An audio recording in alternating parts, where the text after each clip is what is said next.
গ্রামের নাম জয়পুর। চারদিকে শুধু সবুজ ধানক্ষেত আর বড় একটা বিল। সেই বিলেই মাছ ধরে সংসার চালাতো করিম। করিমের ঘরে ছিল তার বৃদ্ধা মা আর ছোট্ট একটা বোন, কারিমা। বাবা অনেক আগে মারা গেছে। মা অসুস্থ, ওষুধ কেনার টাকাও নেই। সকালে মা বলেছিল, বাবা আজ যাসনি, আকাশটা কেমন যেন লাগছে।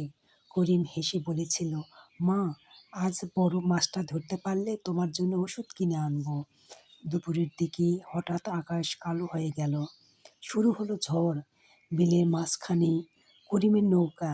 হঠাৎ বজ্রপাত, নৌকা উল্টে গেল।